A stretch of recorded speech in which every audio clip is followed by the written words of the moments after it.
Bueno, me llamo Luis Soler, tengo 58 años, salí de Cuba en plena crisis del 94. En Cuba cursé estudios en la Escuela Nacional de Arte, el Instituto Superior de Arte, y luego trabajé como maestro de pintura, un curso escolar. Luego me puse a trabajar en una empresa que se llamaba Coprefil, que se dedicaba a hacer sellos de correo, ilustraciones de sellos de correo para alrededor de 8 países en el mundo. Trabajaba de freelance para el Instituto de Geodesia y Cartografía, que hacía los mapas turísticos plegables, que después se llamó Ediciones Geo. Trabajaba para el turismo, trabajé para una cadena española de turismo en Varadero que se llamaba Oasis International Hotel. Así me cogió el año 94, que fue cuando yo decidí venir como balsero a los Estados Unidos. Recuerdo que estábamos en plena preparación de la balsa y en bicicleta cruzábamos el túnel, íbamos hasta la mar, íbamos sobre todo a toda esa área de la costera, y ahí resolvíamos los tornillos, las tablas, cuerdas, sogas, todo comprado en dólar, por supuesto, en el mercado negro. En Cuba en este momento se está viviendo una especie de locura colectiva con todo esto de escapar, ¿no? La gente en Cuba se informaba por Radio Martí y salían a la desbandada mucha gente. Todo esto creó una euforia colectiva, una locura colectiva, la gente tirándose en cualquier cosa, buscando balsas, cosiéndolas con saco, algunas más terminadas que otras, pero en realidad aquellos eran puros engendros de construcciones, no se les puede llamar ni navales, yo creo que más bien eran fluviales, porque en realidad, aunque somos un pueblo rodeado de agua y una isla, pero ahí nadie tenía conocimientos ni marinos, ni de corrientes, ni de vientos, ni de nada. Una gran paradoja, ¿no? Y cuando la gente se tira al agua no saben en realidad a lo que se están exponiendo. La gente prefiere hacerse una limpieza con un babalao y tener esa seguridad ya cuando pone un pie en la balsa, que prepararse en cuanto a qué debes comer, qué no debes comer, cuánto agua debes tomar. Es decir, prepararse. Y yo primero que todo, empecé a coger mucho sol, a curtirme la piel, iba a Barlovento casi todos los días a nadar, y nadaba 2, 3, 4 millas. Era una locura, una verdadera locura. Y por mucho que me preparé, la primera corriente está a los 12 kilómetros, que es la corriente que te lleva para Bahamas, y a 9 millas a la otra corriente, que es la que sale de Bahamas y te mete en el Golfo, y entonces te tienes que tirar desde más o menos el occidente e ir hacia el este para que la primera corriente te suba lo suficiente para que cuando te coja la segunda corriente no te entre en el Golfo, sino te tire hacia los Cayos. Una serie de estupideces. Yo las daba por verídicas. Eso puede funcionar con un barco de velas que esté calibrado, que tenga ciertas condiciones de navegación, pero con un pedazo de tabla con 4 gomas y una tela de saco y un timón improvisado, eso es una locura. Es como un bote de basura flotando en el medio del agua, ¿no? Mis amigos me habían dicho que para irme con ellos tenía que verme con un babalao, coger los guerreros y todas estas cosas, porque si no, ellos no se iban a tirar conmigo, ¿no? Y me parecía muy folclórico todo aquello, superficial, pero si eran las reglas del juego y yo estaba más o menos entusiasmado con seguir el juego, yo tenía que hacerlo, ¿no? Fui al babalao, cogí los guerreros, cogí el eguá, pedí los permisos, y con quién estaba Oxorbo, con quién estaba Iré, y todas estas cosas de la regla esta ocha y de la brujería y la santería. Pero en la construcción de la balsa todo implicaba un proceso, ¿no? Estábamos construyendo una balsa que era desarmable completamente, atornillada completamente, y era el lío donde la íbamos a armar para ya salir ese día. Y el padrino de religión, vengan a construirla a mi casa aquí en Marianao, después bajan por todos 60 en el camión y se tiran en la playita 16, que era el lugar menos lógico en el que nos tiráramos. Todos hemos estado tirando en Guanabo, en Escondido, en Mariel. Bueno, el proceso de la balsa, del padrino echándole un gallo muerto a él, pidiéndole permiso a los muertos, la misa espiritual, todo ese proceso muy folclórico, muy bonito, por cierto. El caso es que cuando ya llegó el momento de salir, que el camión estaba abajo, íbamos a salir con la balsa por la cocina, no, la balsa no cabía, no habíamos medido bien.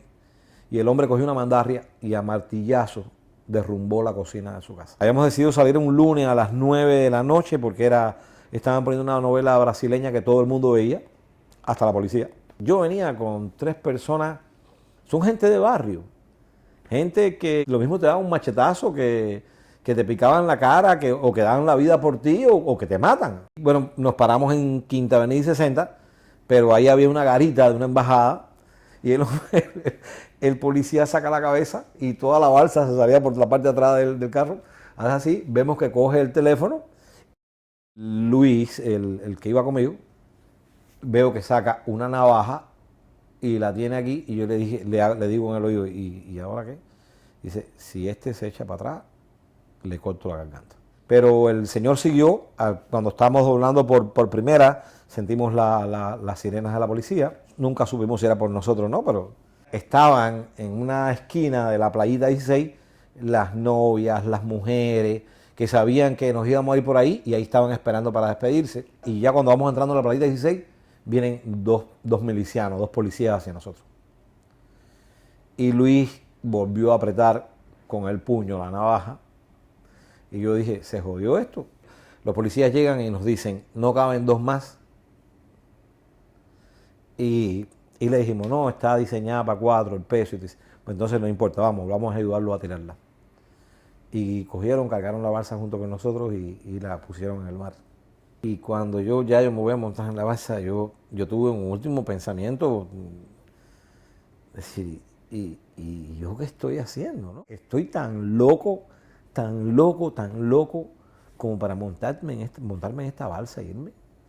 Y sí, tenía que estarlo porque no sabíamos que a unas 14 horas de ahí había un huracán que se llamaba Chris y que estaba azotando las Bahamas, y las mangas de viento estaban dando alrededor de unos 15, 20 kilómetros de la costa.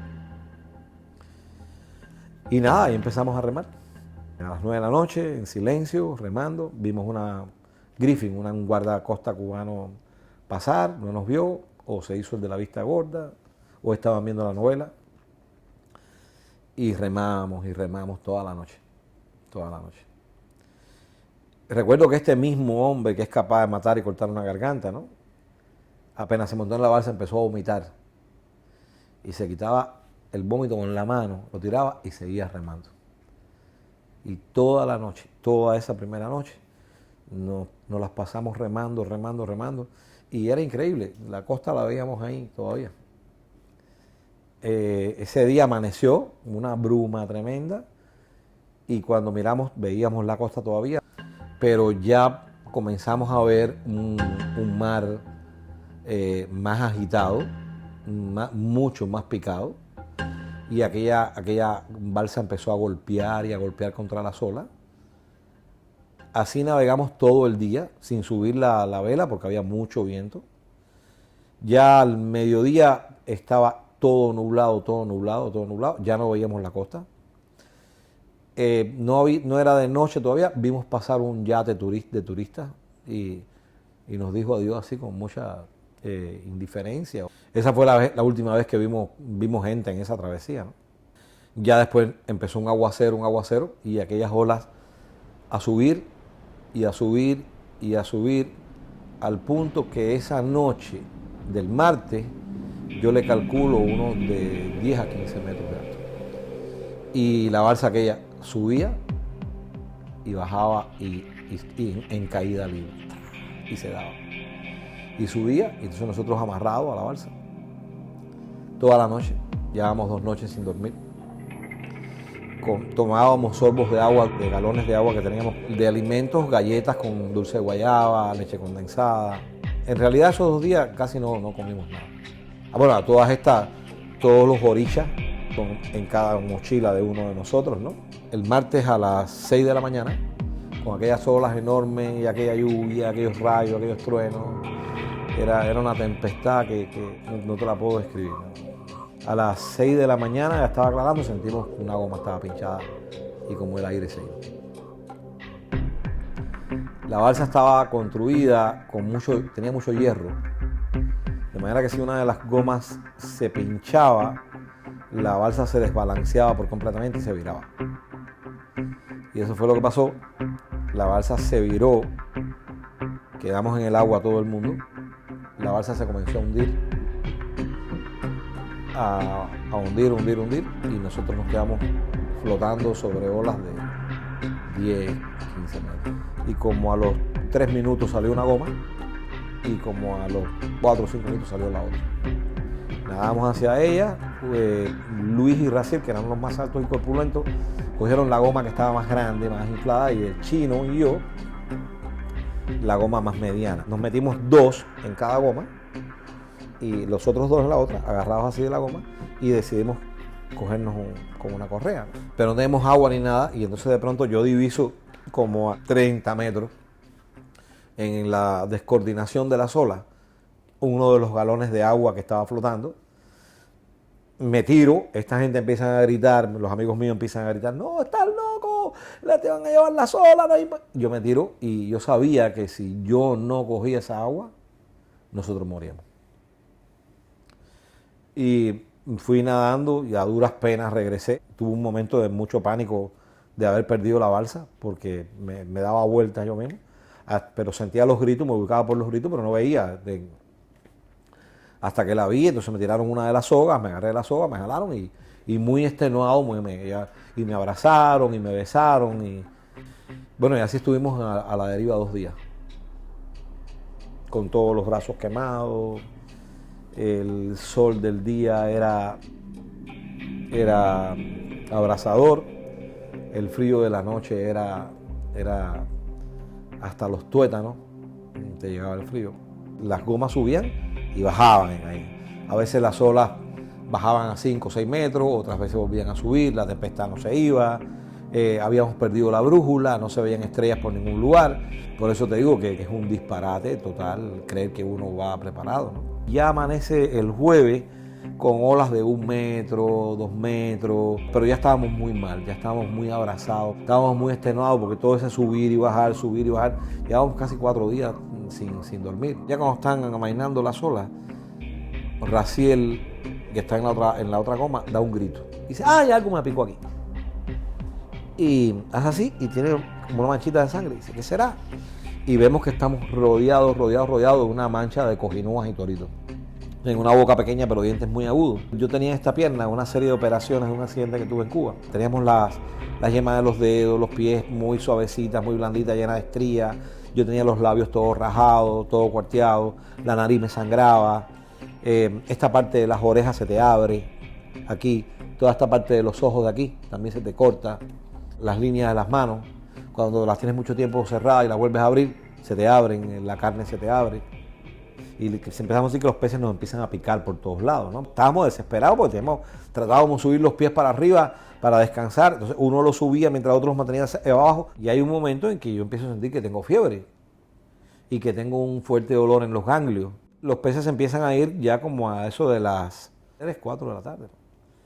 Y empiezo a sentir muchos escalofríos, mucha fiebre. Y un dolor tremendo en las piernas, ¿no? Sobre todo en la que yo tenía operada. Y cuando me toco así, la rodilla, veo que tengo el hueso afuera y la tibia afuera, que no tengo carne ahí. Y yo me echo para atrás y yo digo, ya, este es el fin, ¿no?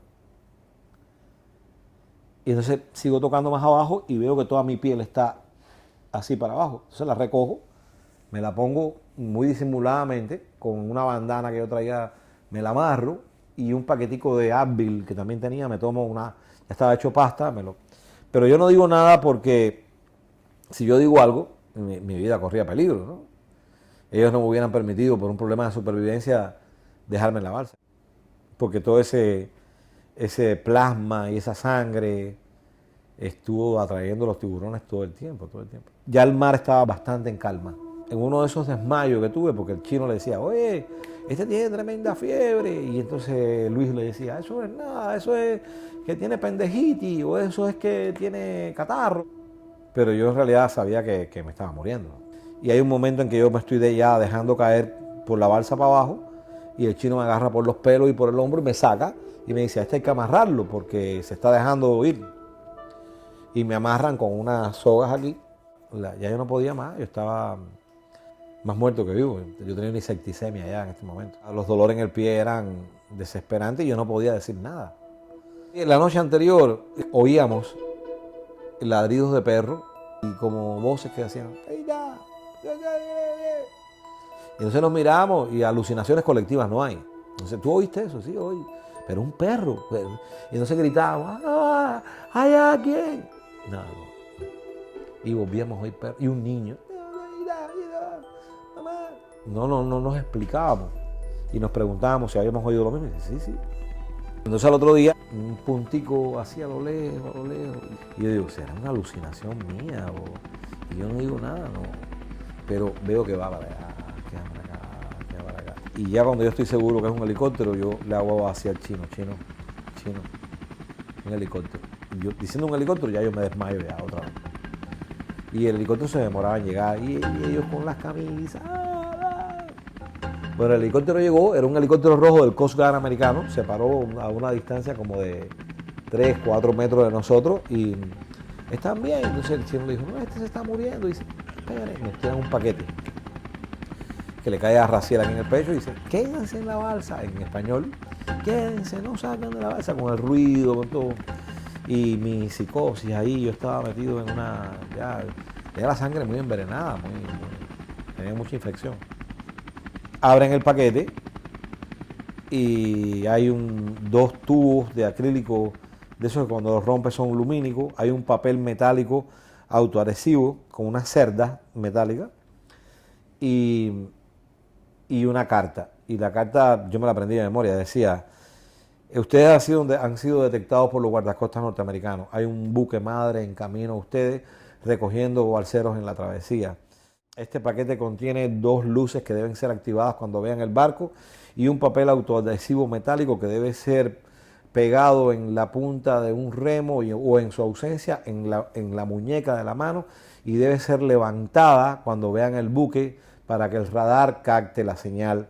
No deben abandonar en ningún momento la balsa de embarcación. Bienvenido a los Estados Unidos de América, Almirante William no sé qué.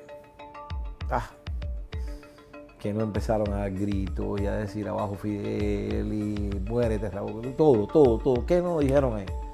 Y claro, yo me daba cuenta, ¿no? ¿Qué pasaba, no? Eso fue como a las 6 o las 7 de la tarde y nada, nos recogerán como, tú tranquilo, que nos van a recoger como a las 9, como a las 10, ¿no? Y yo, ya yo no puedo más, ya yo me estoy muriendo, ya, déjame. Y ya era la lucha que yo tenía contra ellos, que ya yo no soportaba más, que no podía, ya yo no podía ni agarrarme a la balsa, ya yo no. Y entonces el chino cogió, me cargó y me puso arriba de él y me agarró así. Bueno, así dieron las 12, las 1, las 2, las 3, las 4. Ya como a las 4 de la mañana, las cosas que yo oía ahí ya no tenían de este tipo. Eso no eran americanos, nada, eso es la seguridad del Estado para volvernos más locos todavía. Eso de helicópteros es mentira. Fíjate si nos torturan psicológicamente, que nos mandan un helicóptero para tener esperanza y después no. En esa bobería vemos las luces a lo lejos de un buque que se demora muchísimo. Lo vimos como a las 5 de la mañana y llegó a nosotros como a las 6 y pico. Bueno, siento unas voces, agárrate de la escalera. Entonces cuando yo abro los ojos ya no veía a nadie en la balsa, era yo solo. Entonces yo veía una escalera y yo trato de agarrarme, pero yo no tengo ni... un militar me agarra y me sube. El barco estaba lleno de balseros. El barco venía recogiendo balseros desde hacía rato. Ya una vez en el barco me dan los primeros auxilios, me suministran un cóctel de antibióticos por un catéter y me comunican que estoy en un estado muy grave, que tengo una insecticemia que me coge todo el pie y entre las posibilidades que me dan es que pierda la pierna. Y ya viene un helicóptero en mi búsqueda para llevarme de urgencia para un hospital en Cayo Hueso. De ahí me llevaron al hospital, me sometieron a varias operaciones. El último balsero que quedaba en un limbo era yo, de la vieja política. Un día estoy en el hospital, todavía recuperándome, ya me habían hecho la última operación hacía 2 días, y se aparecen dos señores, 2 hombres, con batas de médico, estetoscopio, pero cuando yo les miro los pies vienen con unas botas todas sucias, ¿no? Y vienen con una silla de ruedas y me dicen, ¿tú eres Luis Soler? Y le digo, sí. Y dice, ¿y tú puedes coger el suero y sentarte aquí? Y yo estaba con una bata de esas que se te ven todas las nalgas por atrás. Y yo le dije, no, ¿por qué? Y entonces me dicen, mira, nosotros somos de la Casa del Balsero y te venimos a raptar porque inmigración, cuando te den el alta, te van a llevar para Guantánamo. Pero tú entraste aquí antes del cambio de política.